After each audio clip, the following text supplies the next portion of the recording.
She didn't even let me finish handing it to her. "We only wear boutique," she said, lifting the sweater between two fingers like it was a used napkin. That was all. No thank you, no smile. Just those 5 words. I said nothing, just nodded, folded the sweater back, and placed it in the box I'd wrapped it in an hour ago with ribbon and care. Lily had been reaching for it. Her little hands paused midair, and she looked at her mother, then at me, uncertain. I smiled at her the way I always do, soft, steady, as if nothing had happened. The living room was full of expensive candles and glass decor that smelled like something I couldn't name. The couch cushions were too stiff to sit on, and the walls were empty except for a print that said "grateful" in gold letters. That word, floating above Karen's perfect blonde head, made me want to laugh or cry. "I appreciate the effort," Karen added, already turning away. She wore heels inside the house and clicked across the hardwood like the hostess of a magazine spread. Effort. I had stayed up 3 nights to finish the sweater. I chose the yarn from the farm shop, soft merino in a warm peachy color that reminded me of the blush on Lily's cheeks when she plays outside. I'd added little acorns along the hem. She used to collect them in a jar when she was 4. "Did you see what Grandma made?" I asked gently, crouching to Lily's eye level. She nodded. "It's really soft." But then Karen shot her a look, and Lily pulled her hands back like the wool was burning. "She doesn't need homemade, Martha," Karen said, still with that polite voice that made everything worse. "I'm sure you meant well." "Of course I did. That's what people like me do. We mean well. We stay quiet. We make things. We wait for gratitude that never comes." It was snowing when I left their house. The kind of fine, persistent snow that slips into your collar and stays there. I walked carefully down their icy steps, the box clutched to my chest like something fragile. My car, the same Subaru I've driven for 12 years, looked out of place between their black SUV and the landscaper's shiny van. I sat inside for a while before starting the engine. Just stared ahead through the windshield. Their porch light stayed on. No one waved goodbye. I was 69 years old, and I had just been told, in the kindest way possible, that I didn't belong. At home, I didn't turn on the lights right away, just stood in the kitchen, holding the box. My hands were cold and stiff from the steering wheel, and I had the strange sense that someone had scolded me, like I was a child who brought the wrong thing to class. The house was quiet, the kind of quiet that has weight. Every drawer, every photo, every scratch on the table told stories no one asked about anymore. I placed the box on the kitchen counter next to the kettle. Then I took off my coat and stood there, rubbing my hands, trying to feel warm. The sweater was still inside, folded, untouched. I took it out slowly, spread it on the table. The stitches looked back at me like little secrets. I ran my fingers over the acorns, tiny even, careful. All those hours, all that care. And for what? The clock on the wall ticked loud and steady. Somewhere outside, a neighbor's dog barked, then silence again. I sat down at the table and looked at the sweater. It was beautiful. It really was. And Lily had wanted it, but her mother didn't. That's when something inside me, something I didn't even know had been waiting, shifted. It wasn't anger. Not yet. It was something older than that. A kind of quiet reckoning. I had spent so many years being helpful, being thoughtful, being careful not to be in the way. And I was tired. I folded the sweater again, this time slowly, like it mattered. Then I reached for the notepad in the drawer, the one I use for grocery lists and birthday plans. On the top, I wrote one sentence: "No more giving where there's no welcome." Then I tore the page out and pinned it to the fridge. Tomorrow, I would begin something new. But tonight, I would just sit here, alone in my own home, and let myself feel the truth of what had been said. Not just in words, but in tone, in silence, in all the times I'd been passed over. And I would not forget it. It snowed all night. Not the pretty kind, but heavy and wet, sticking to the windows like the sky didn't know when to stop. I watched it through the kitchen curtain, still in my housecoat, holding the same cup of tea I'd reheated 3 times and never drank. My neighbor across the street, Lorraine, was out scraping her windshield. She waved, and I nodded back, not moving. She didn't ask questions. She's good like that. Just leaves soup on my porch some nights, says it was too much for just me. By 10, I'd finally changed into real clothes, the same jeans I've worn since they still made things to last. A flannel shirt, wool socks, and I packed away the sweater. Not to hide it. I wasn't ashamed, but it didn't deserve to sit on the counter like a forgotten item. I slid it into the drawer where I kept my yarn, laid it right on top. I don't know why, but it felt like the right thing. Then I walked to the back of the house, to the room I used to call the boys' room. It still smelled faintly of pencil shavings and old linoleum. That's where I kept the paperwork. I sat down at the little desk and pulled out the metal box.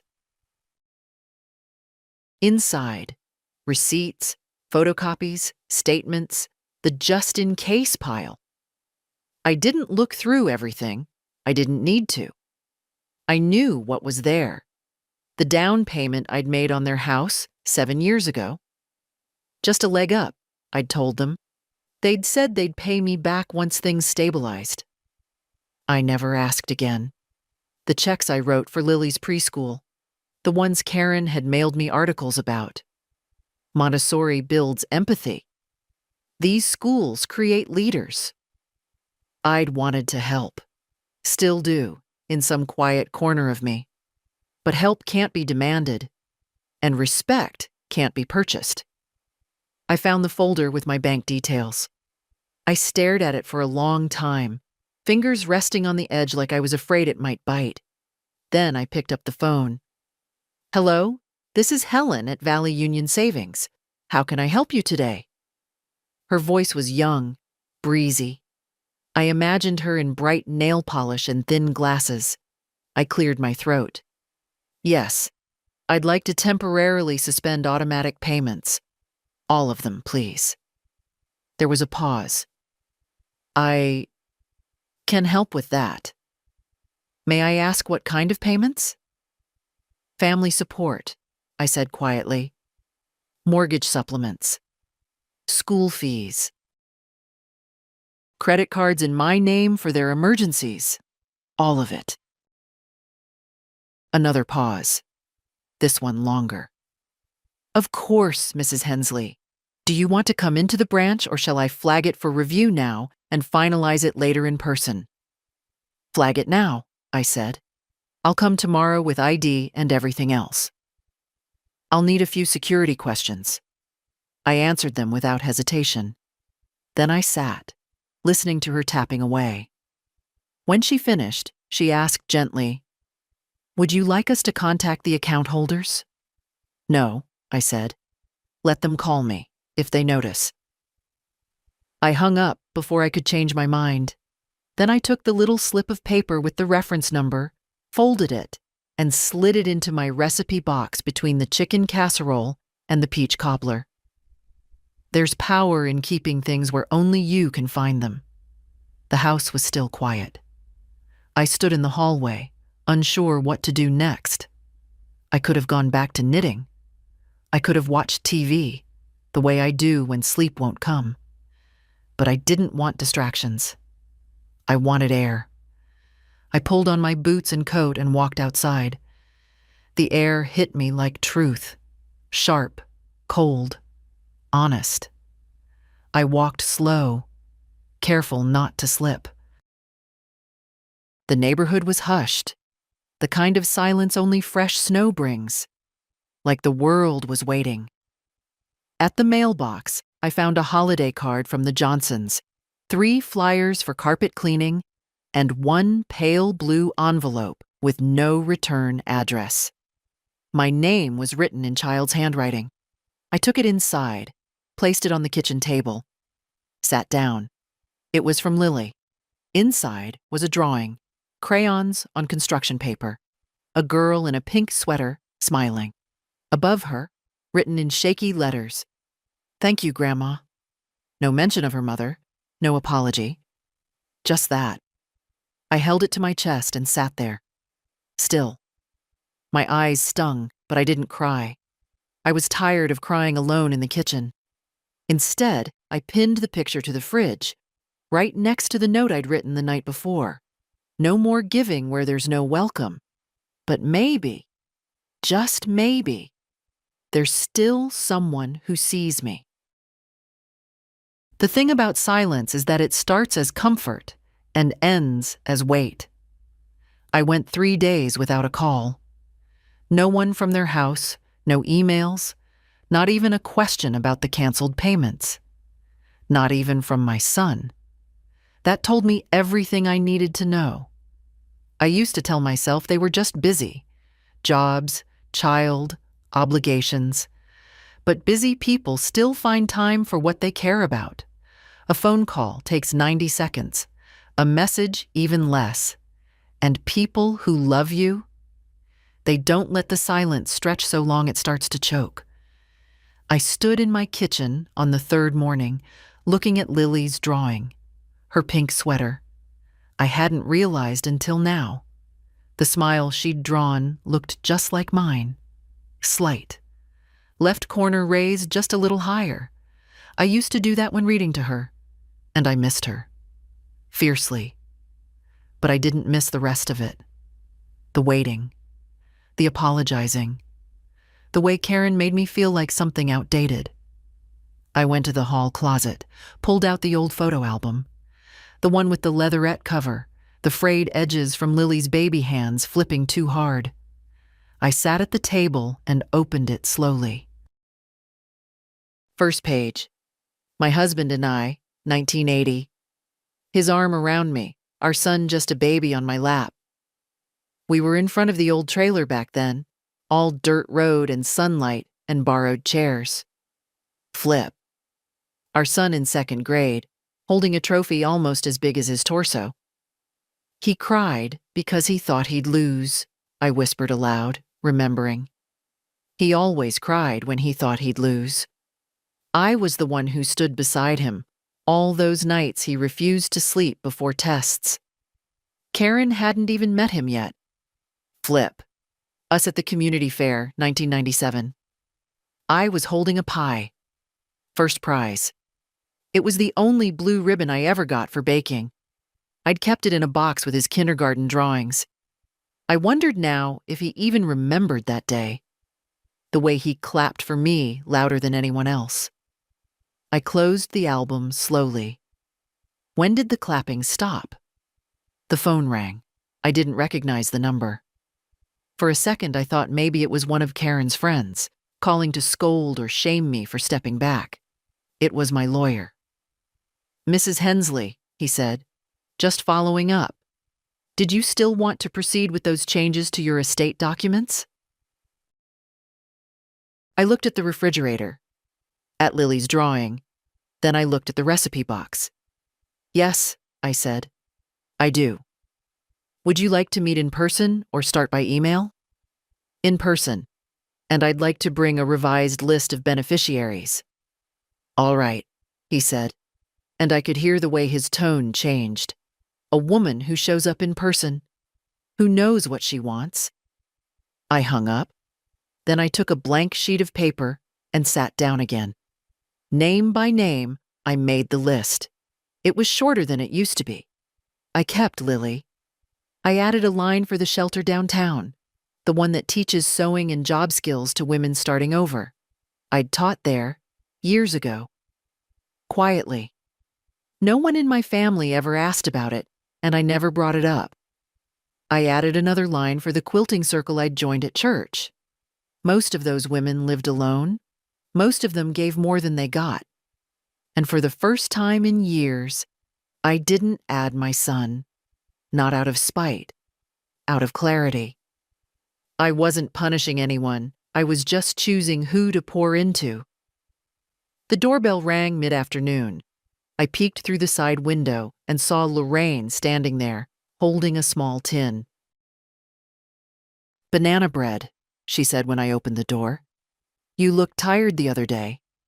I probably was. She handed me the tin and stepped back. "You know," she said, "I saw your son's wife at the grocery. She looked straight through me like I wasn't there." Cold? I didn't respond. I didn't need to. "You doing okay?" Lorraine asked after a pause. "I think," I said, "I'm doing the most okay I've been in a long while." She smiled. "Good."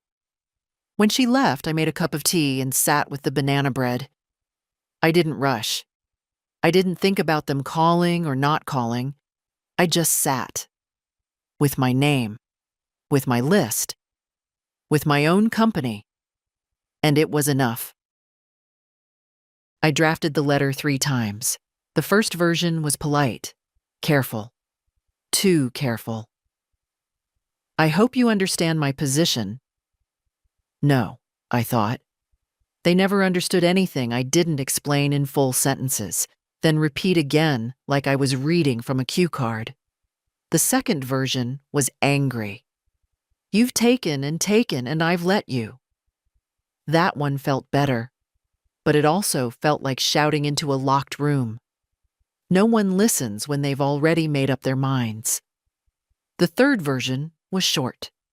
No defense, no bitterness. Just this. "Dear Mark, I hope this finds you well. I wanted you to know I've made some changes. Financial, legal, personal.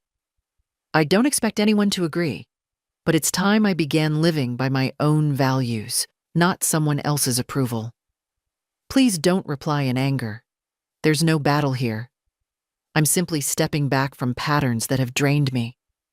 If Lily wants to visit, she's always welcome. My door is open to love. It's just closed to transaction. Take care. Mom." I folded the page carefully, slipped it into an envelope, but I didn't seal it. Because some part of me, maybe the old, hopeful part, didn't want to send it at all. I left it on the mantel, beneath the photo of Mark as a toddler in overalls, clutching a plastic hammer. He used to follow his dad around with that thing, determined to help. If you'd told me then that one day he'd speak to me through clipped emails and forwarded messages from his wife, I wouldn't have believed it. That night, I sat in my recliner with a book I'd read a dozen times and didn't turn a single page. I kept thinking about Lily, about how kids notice everything, about how quiet disappointment teaches them to mute their own feelings. She was watching her mother that day, watching me, watching the silence between us, the forced smile, the sweater that never got touched. Would she remember it? Would she someday stand in her own kitchen, wondering if it's too late to unlearn what she absorbed? I wanted her to know something different. I stood up, found my old camera, the one with the cracked viewfinder, and took a picture of the sweater. I laid it on the table, smoothed it out, placed one of the acorns so it caught the light. Then I sent the photo to the print shop downtown. Next morning, I picked it up and bought a simple frame. Nothing fancy. Just wood, matte finish. I placed the framed photo next to Lily's drawing on the fridge.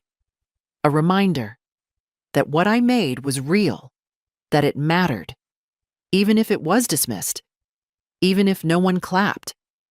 The letter stayed where it was for another day. Then, on Friday morning, I walked it out to the mailbox. I stood there for a long moment, envelope in hand.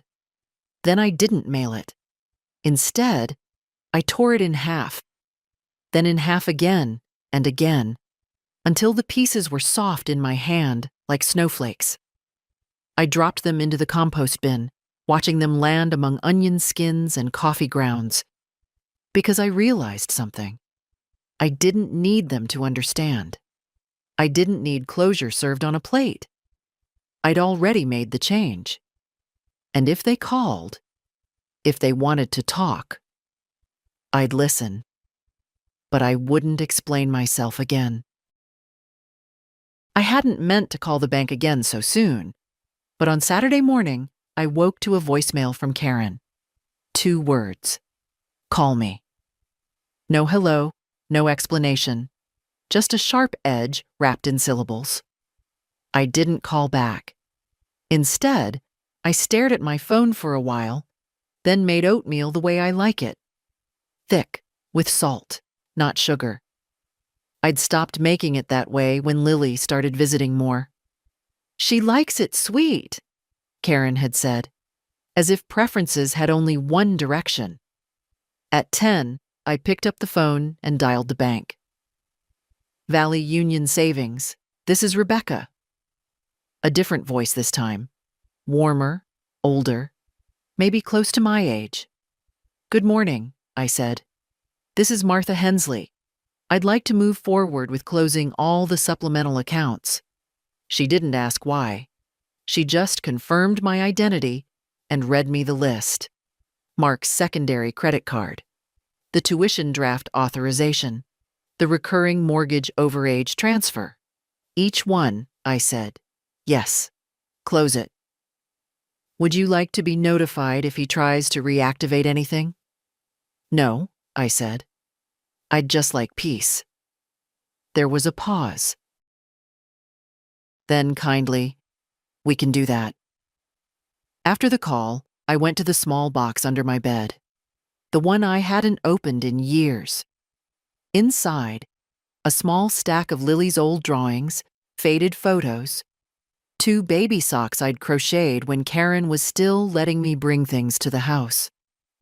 At the bottom was the card Mark had sent me after his wedding. I unfolded it. Thanks for everything, Mom. Couldn't have done it without you. There was no note from Karen, just a typed signature from the printer. I stared at the words for a long time. Everything. That was the problem. I had done everything. The cooking, the checks, the support, the silence. I had poured and poured until there was nothing left in me but a vague ache. No more. The next call I made was to the town library. Mrs. Hensley, are you still interested in teaching sewing again? I think I am, I said. If there's space. There's always space for you. I hung up, then stood in the hallway, right between the kitchen and the room where I'd once kept a cradle for Lily's naps. The walls still bore faint marks from the rocking chair I'd moved so often. That night, I got another message. From Mark this time. Hey, I heard you've been making changes. Can we talk? I didn't reply. Not because I was angry, because I was finally letting the silence work for me too. I hadn't spoken to a lawyer in years, not since Richard passed. He always handled the forms, the signatures, the official words that made my eyes swim. But now, it was just me, and I was learning that solitude could be a kind of clarity. Francis Whitlow still had the same office, same leaning filing cabinet, same window with the stubborn shade that never quite rolled up straight. He'd aged, of course. Hadn't we all? But he still had the kind of handshake that made you feel like the room wouldn't collapse, no matter what you brought into it. Mrs. Hensley, he said, pulling out a yellow notepad. What can I do for you today? I took a breath. I need to update my will. He blinked slowly, then nodded. All right. Any major changes? Yes. I handed him the list, short but precise. I've removed Mark as primary beneficiary. I'd like the remainder of my estate to be divided equally between the community sewing program and a trust I want set up in Lily's name, but not one her parents can access. Francis raised an eyebrow.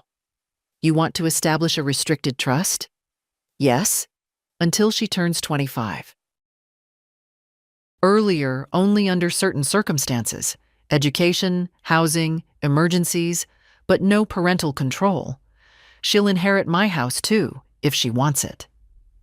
He didn't ask why. That's one thing I'd always liked about him. He worked with widows. He knew when stories didn't need to be spoken to be understood. We can make that happen, he said. I'll draft a preliminary version by next week. And I want to write a letter, I added, to go with it. Not a legal one, a personal one, something she'll read when she's ready. Would you like help composing it? No, I said. That part has to come from me. Back home, I pulled out the good stationery, the kind I used to keep for Christmas letters and condolences. I hadn't touched it in years. Then I sat at the kitchen table and wrote, My sweet Lily. If you're reading this, I'm no longer around to explain things in person. I hope you remember my kitchen, the smell of cinnamon, the feel of wool between your fingers. I want you to know something I didn't always say aloud. You are allowed to be different, to choose soft over shiny, to say no, to say enough. This house is yours if you want it. These funds are yours when you're ready. But more than that, I hope you remember that you were always loved for who you were, not what you wore or who you impressed. Keep the kindness. Keep the quiet strength. And if the world ever tells you handmade isn't enough, show them what hands can make. Love always, Grandma. I folded the letter slowly, pressed it flat, and slid it into the envelope marked Private for Lily. Then I placed it in the drawer with the framed photo of the sweater. It wasn't revenge. It was realignment. I wasn't erasing my son. I was just stepping out of the role he'd written for me long after the ink had dried. I hadn't been to the church basement in nearly a year. The last time was for a potluck after Ruthie's funeral. Everyone bringing casseroles and standing awkwardly near the punch bowl, unsure how to fill the silence she'd left behind. Ruthie had always filled silences with gossip and ginger cookies. Now the room just echoed. But today it smelled like cinnamon again, and strong coffee, and the faint, warm scent of old wood and yarn. The quilting group was smaller than it used to be. Age thinned the ranks, and bus schedules weren't kind to joints that didn't bend like they once did. But the ones who showed up, they still stitched like it mattered. Look what the cat dragged in, Bernice called from across the room, her voice cracking on the edge of a laugh. More like what the wind blew in, I answered, unbuttoning my coat. You come to stitch or just drink our coffee? Margot asked, raising her brow over her glasses. Little of both. They made space for me without ceremony. That's what I loved most about women like them. No false welcomes, no performative affection. Just one scoot of a chair, one push of a basket to the side. I brought out a bag of soft wool I'd dyed months ago, still rich with color. Plum, pine, soft ash. I hadn't known what I'd use it for until this week. We worked quietly, as quilting circles often do. Needles tapping, scissors snipping, the occasional sigh from a back too long in the same chair. The silence was companionable. I didn't need to explain why I was there, why I hadn't been before, or why my stitches were tighter than usual. But Margot spoke eventually. She always did. Heard from your son lately? No. No one asked more. They didn't need to. After a while, the conversation shifted to the upcoming church bazaar. We need more items, Bernice said. Last year's scarves didn't sell well. What about small throws? I offered. Lap blankets, but beautiful ones. Something comforting. Like your peach sweater? Margot asked without looking up. I paused. You heard about that? She snorted. This town's not that big, Martha, and Karen's not that subtle. I didn't respond. I just threaded another length of plum yarn and began the border. Make a few for the shelter table, Bernice added. You always had an eye for color. I nodded, surprised at how easily the yes came. It felt good to say yes to something that gave, not just took. Afterward, I walked home slowly. The wind had picked up, biting at my cheeks, but I didn't mind. My coat was warm, and my hands, though stiff, were steady. When I got home, there was a note on my porch, a real one, folded and tucked under the potted ivy that hadn't quite given up on summer. It was Lily's handwriting. Grandma, I'm sorry about Mom. I miss you. Do you think maybe I could come by sometime soon? Just us? I want to learn to knit. I won't tell her if you don't want me to. Love, Lily. I sat down on the steps and held the note against my chest. She remembered, not just the sweater, but the me inside the sweater. I didn't go inside right away. I just stayed there a while, the cold creeping through my socks, the wind tugging at my collar. Because some moments ask you to sit with them, to feel them fully, to let the pain breathe, and the hope too. And in that stillness, I thought, maybe I was never meant to be boutique. Maybe I was always meant to be stitched. I waited a full day before answering her note, not because I needed time to think, but because something about her words, just us, made me want to slow down and hold the moment gently, like the first snow you don't want to step on yet. I wrote her back with a pen that scratched slightly, my favorite one with blue ink and a soft grip. Dear Lily, of course you can come by. I'd love that more than anything. I'll teach you whatever you want to learn, knitting, baking, mending buttons, planting herbs, whatever strikes you. No need to keep secrets, but I understand if you need quiet space right now. You always have that here. We'll start with something simple. Wool in your favorite color, tea with honey, and a good chair to sit in. See you soon, sweetheart. Love, Grandma. I folded it, tucked it into an envelope, and the next morning I walked it down to the bus stop near her school. I knew which driver she had, the same man who used to let her pull the little cord to signal a stop when she was 5.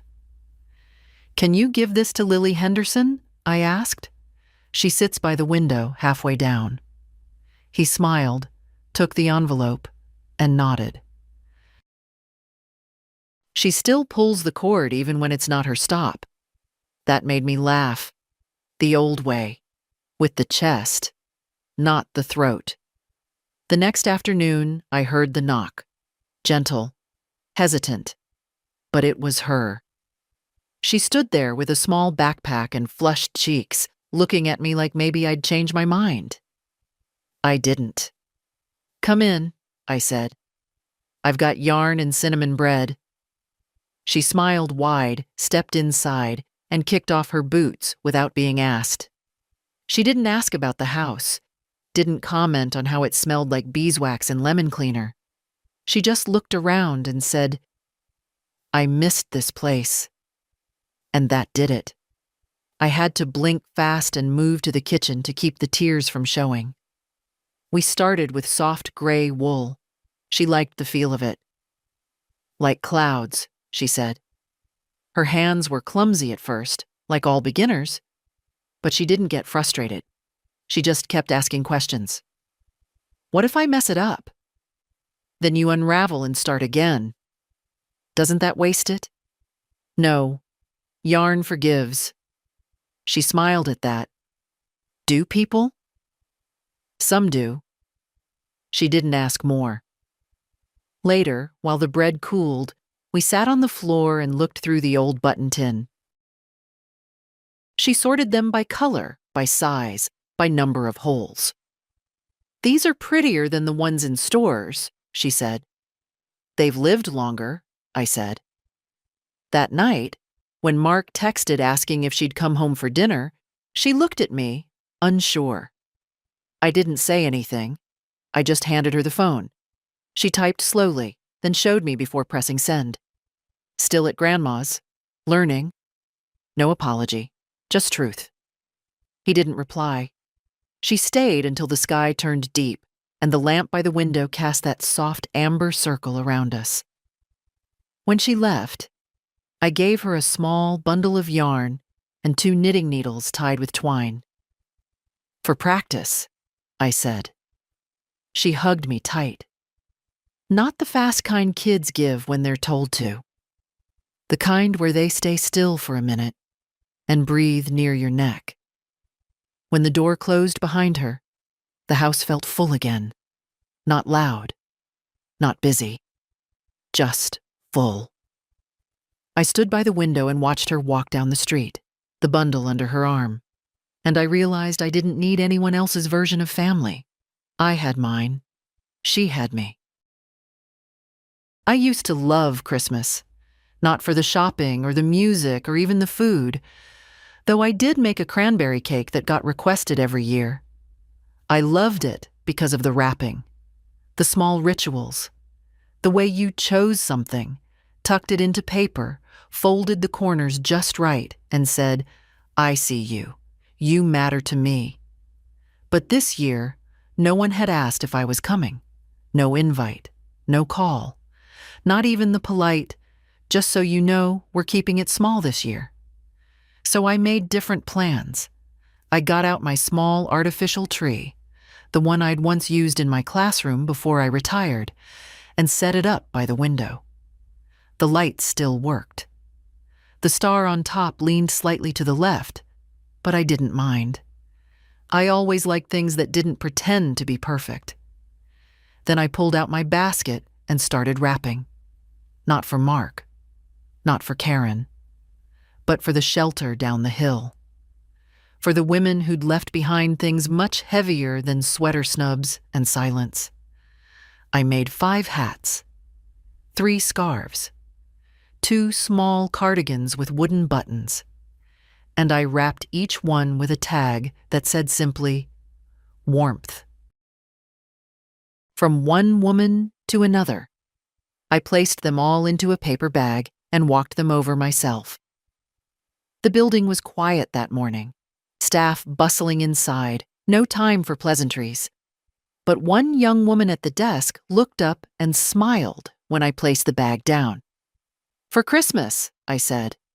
She opened it, touched the yarn, and her eyes widened just a little. These are beautiful, she said. Did you? Yes. People usually bring used coats or dollar store mittens. These were made for someone specific, I said, even if I don't know her name. She didn't ask more. She just said thank you, and I left. On the walk home, it started to snow. Fat flakes, falling slow like feathers. And I thought, this is Christmas. Not being invited.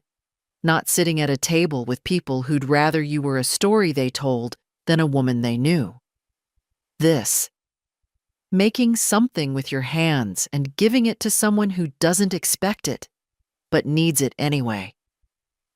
When I got home, I found a small envelope tucked into the mailbox. No stamp, no address, just my name. Inside, on thick cream paper, was a note in Karen's handwriting. Martha, I know things have been strained. I suppose I should have handled the sweater differently.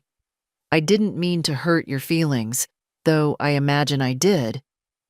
I'm writing because Lily keeps asking to see you. And I know she went over there last week, even though we didn't talk about it. I'm not trying to start anything, but I'd appreciate it if you let me know when you see her. That's all. No apology, no warmth. Just control. Still trying to manage what she couldn't contain. I didn't respond, because I wasn't asking permission anymore. That evening, I placed one last box under my own little tree. Inside was a book, Lily's favorite, the one with the girl who makes clothes for animals. I'd found a used copy at the thrift store and added a handwritten note inside the front cover. May you always make, give, and wear what feels true. On the tag, I wrote, to Lily, love, Grandma. I didn't know how I'd get it to her yet, but I would. The call came late, later than it should have, later than polite people usually dial. I was already in bed, my book open on my chest, the lamp still on because sleep hadn't shown up. I let it ring once, twice, 3 times. Then I picked up. Mom. His voice was tight, like he'd been rehearsing for hours and still didn't have the lines right. I said nothing. We noticed some issues with the bank. Still, I said nothing. Silence can be an answer too. I tried to pay the January tuition installment and it bounced. Then the utilities. Karen checked the cards. Everything's frozen. His breathing crackled on the other end. I just wanted to understand what's going on. I sat up slowly, pushed the book aside, and turned off the lamp. I assume you got my letter? I said calmly. There was a pause. I got something, but it was vague. I didn't realize you meant this. No, I said. You didn't realize I meant it at all. He exhaled. Mom, listen. I know things haven't been perfect between us, but this feels like punishment. It's not, I said. It's a boundary. There's a difference. I don't understand why you're doing this now. After all these years, because I finally understood something, I said. That silence isn't peace. That giving everything doesn't buy love. That waiting for kindness from people who only call when they need money is no longer how I want to live. He didn't answer. You didn't invite me to Christmas, Mark. You didn't even call. But you remembered the tuition draft. That's not fair. No, I interrupted. It is. You and Karen made it very clear where I stand. I'm simply stepping where I was placed. Outside. Lily misses you, he said suddenly, softer. She talks about you all the time. I know, I said. She wrote to me. You've been seeing her. She's been visiting. On her own. Another pause. Then, Karen didn't know. She's upset. She doesn't get to decide, I said. Lily's old enough to choose who she wants to learn from, and I won't stop her. His voice shifted again, from defensive to pleading. Mom, I know we haven't been close, but cutting us off like this, it's cold. I almost laughed. Cold? I'd sat at countless holiday tables where my presence was treated like a formality. I'd watched Karen smile with closed eyes and clenched teeth. I'd seen my gifts set aside like misplaced relics. I gave for years, Mark, without condition, without complaint. But you didn't just take money. You took comfort. You took presence. You took a mother and turned her into a sponsor. That's not true. It is, I said, steady. And you can be angry. You can tell yourself I'm bitter or dramatic. But deep down, you know. You know how little space you left me.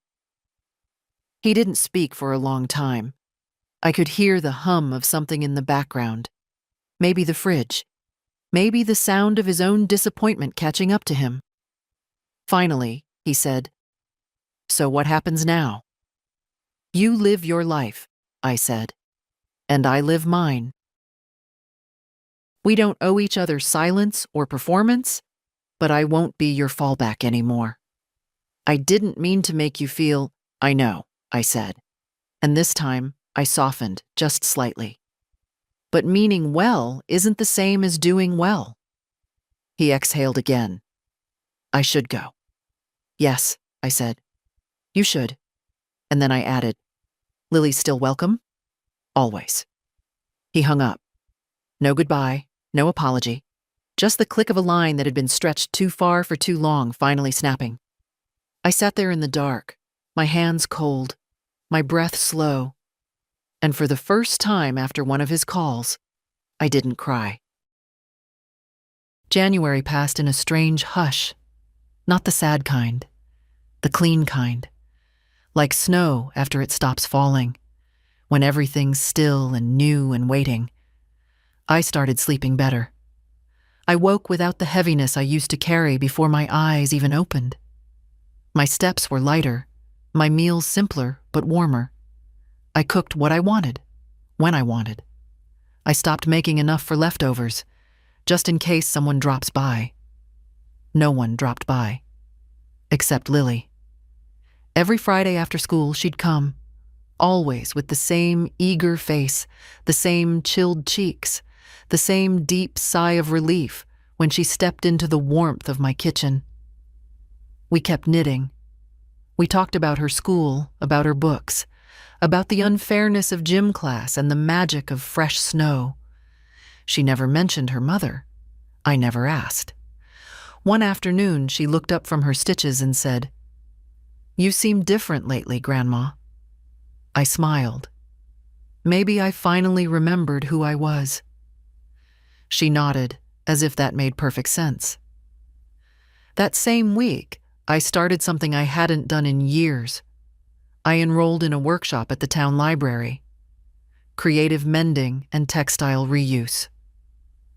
Tuesday nights, 6 p.m. I walked in that first night with a small bag of old linens and the quiet nerves of someone re-entering a room they used to know. The room smelled like fabric glue and eucalyptus. There were 6 of us, all women. 1 young, 2 about my age, 3 older, 1 in a wheelchair, another with hands that trembled slightly as she threaded her needle. No one asked where I came from. No one asked who my family was. We just started. We learned how to patch jeans in ways that made them art, how to turn torn curtains into reusable bread bags, how to stitch flowers over stains. Nothing wasted, the instructor said. Only transformed. I wrote that in my notebook. Nothing wasted. Only transformed. After class, I walked the 3 blocks home with a light step and something close to joy blooming in my chest. The next morning, I opened the old cedar chest in the spare room, the one that held decades of scraps I'd always meant to use. I sorted, I folded, I remembered, and I began sewing again, not for need, not for anyone's praise, just for the joy of making. Later that week, the mail brought a small envelope addressed in a child's handwriting. Inside was a card Lily had made in art class, construction paper, a lopsided heart, glitter sealed under tape, and 1 line written in green marker. I love coming home to you. I sat down at the table and read it again, and again, because that's what it felt like. Not rebellion, not revenge, but homecoming, not to a house, to myself. I was reaching for a jar of pickles when I heard her voice. Karen. At first I wasn't sure. The grocery store was full. Saturday afternoon, everyone's stocking up before the next storm. But then I heard it again, clipped and low, 2 aisles over. No, they're the wrong ones. I said almond milk, not oat. I stood frozen for a moment, hand on the shelf. I hadn't seen her in person since before Christmas. Everything between us had come in the form of implication, message, or silence. Seeing her now, in the wild brightness of the dairy aisle, was like bumping into a stranger who knew your secrets. I didn't want a scene, so I turned toward the opposite aisle, hoping to loop around to the checkout. Too slow. She saw me. I heard the heels first, then the deliberate voice behind me. Martha. I turned slowly. She looked just like she always did. Hair precise, coat expensive, eyes sharp. Karen. There was a pause. Then, lightly, "It's been a while." I nodded. "It has." Another pause. Then she crossed her arms. "I suppose we're pretending this is normal now? The separation?" I blinked. "You mean boundaries?" She frowned. "You've hurt Mark." "You know that." I didn't flinch. "I know he's confused, but he's also an adult and responsible for his own choices. You froze his cards, canceled Lily's tuition support, cut us off without a word. I wrote a letter. Barely." I took a breath. The hum of fluorescent lights above us felt suddenly loud. The cold from the open fridge at my back was seeping through my sweater. "You made it very clear, Karen," I said quietly, "that there was no space for me. Not in your house, not at your table, not in Lily's life, until she forced her way in herself." Her face stiffened. "I never said that." "You didn't have to. You said it with your eyes, with your tone, with every "we wear" boutique and every closed door. People passed by, carts squeaking, unaware that something was unraveling in aisle 7. "She's just a child," Karen said, suddenly softer. "She doesn't know the full picture." "She knows love," I said. "She knows warmth. She knows who listens when she speaks." Karen's voice dropped. "She's been different lately, more distant, more opinionated. I know you're encouraging it." "No," I said. "I'm just not discouraging who she is." There was a silence between us then. Real silence. Not hostility, but something heavier. The sound of two women realizing they were never going to agree on what mattered most. Finally, Karen said, "I suppose I can't stop her from visiting you." "No," I said. "You can't." She looked like she might say more, but then she just adjusted her coat, turned, and walked away. I stood there a while longer, my hands trembling slightly. Not from fear. From the strength it takes not to apologize for being right. I checked out without incident. Walked home through snow flurries, the sky dull and low. When I stepped into my warm kitchen, I let out a breath I hadn't realized I'd been holding.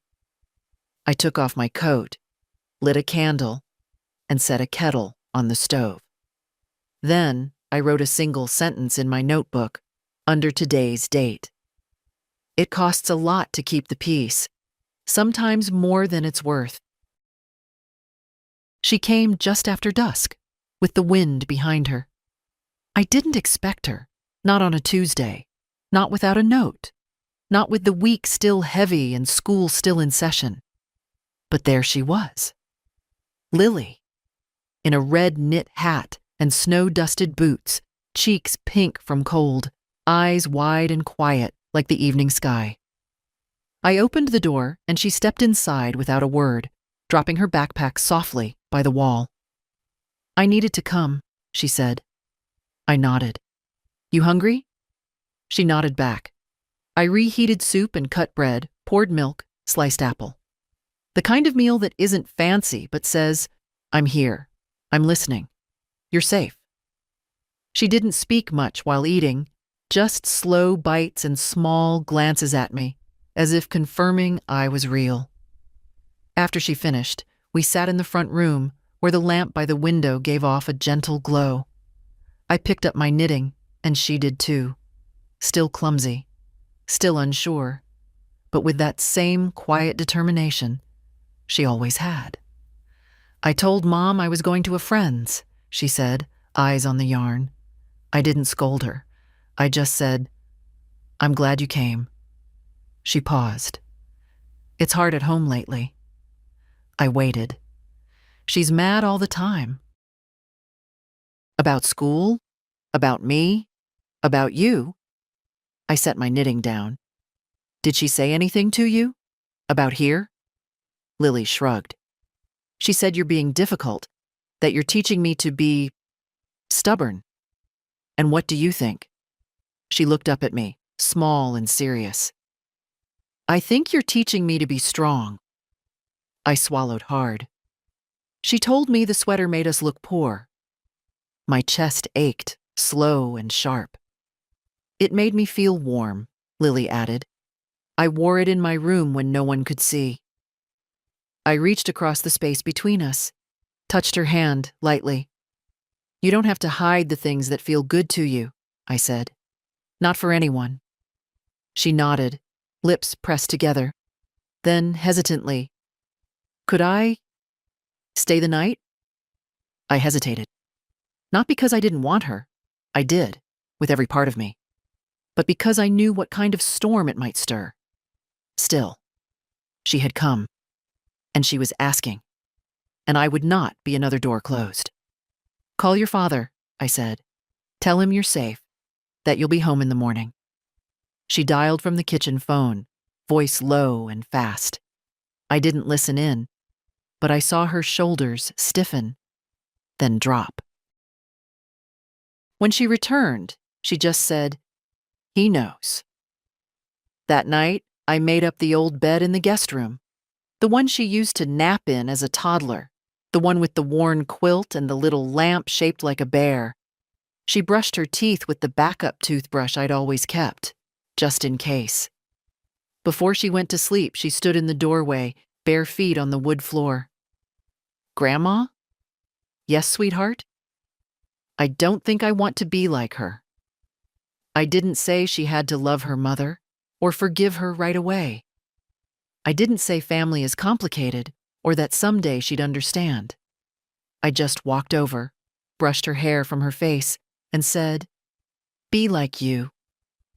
She nodded, then climbed into bed, pulled the blanket to her chin, and whispered, "This feels like home."